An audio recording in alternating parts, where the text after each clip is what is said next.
Hello students, let's read the question. So the question is ribosomes within the cell are found in, पूछा गया है कि जो ribosomes है सेल में कहाँ पाए जाते हैं? Cytoplasm, chloroplast in plant and mitochondria, rough endoplasmic reticulum, all of the above.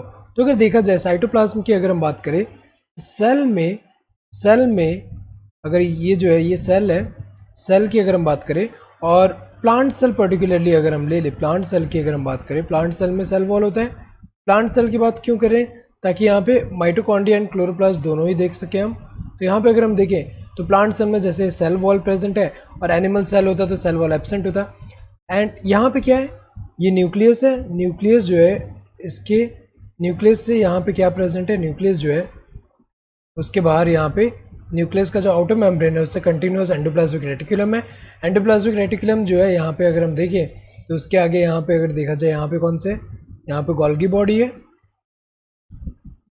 Golgi body. Then इसके अलावा माइटोकॉन्ड्रिया है। माइटोकॉन्ड्रिया में हमें पता है इनर मेम्ब्रेन जो है फोल्डिंग फॉर्म करता है जिसको क्रिस्टे बोलते हैं। सो माइटोकॉन्ड्रिया है।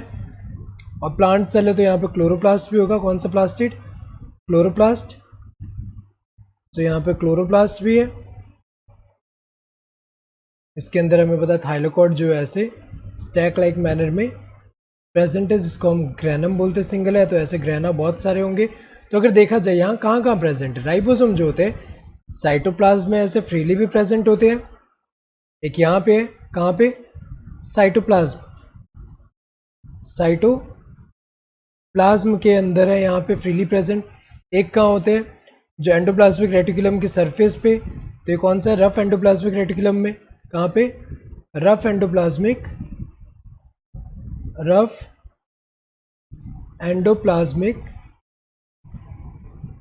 रेटिकुलम में, रेटिकुलम।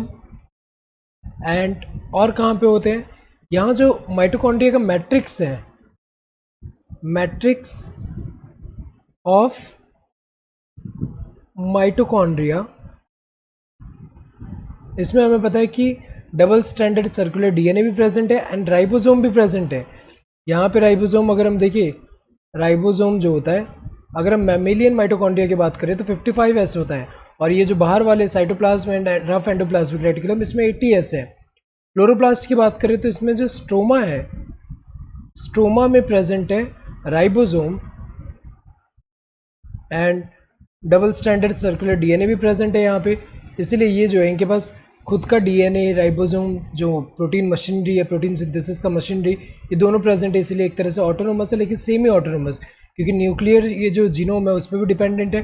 तो अगर देखा जाए तो खुद से तो ये डिवाइड हो सकता है लेकिन थोड़ा डिपेंडेंट है यहाँ पे न्यूक्लियर जीनोम पे। तो अगर देखा जाए ये क्या सेमी ऑटोनोमस ऑर्गेनल है। तो राइबोसोम कहाँ कहाँ प्रेजेंट है? साइटोप्लाज्म में फ्रीली प्रेजेंट है, रफ एंडोप्लाज्मिक रेटिकुलम में, यहाँ एंडोप्लाज्मिक रेटिकुलम की सरफेस पे है यहाँ पे। मैट्रिक्स ऑफ माइटोकॉन्ड्रिया में प्रेजेंट है। स्ट्रोमा, क्लोरोप्लास्ट के स्ट्रोमा में प्रेजेंट है, क्लोरोप्लास्ट के स्ट्रोमा में प्रेजेंट है। सो साइटोप्लाज्म में तो है ही। क्लोरोप्लास्ट यहाँ पे कौन सा है? क्लोरोप्लास्ट में 70S है। सो साइटोप्लाज्म में क्लोरोप्लास्ट एंड माइटोकॉन्ड्रिया, ये तो करेक्ट है इन दोनों में। रफ एंडोप्लाज्मिक रेटिकुलम में भी है। और अगर एनिमल सेल की बात करें तो एनिमल सेल में क्लोरोप्लास्ट तो होगा नहीं, उसके अलावा इन सब जगह तो होगा। साइटोप्लाज्म, एंडोप्लाज्मिक रेटिकुलम कौन सा वाला? Rough endoplasmic reticulum and mitochondria. तो एनिमल सेल में इन 3 जगह तो हो गई, प्लांट सेल में इन 4 जगह है। तो all of the above, correct answer would be all of the above. Hope you understood the question. Thank you and all the best.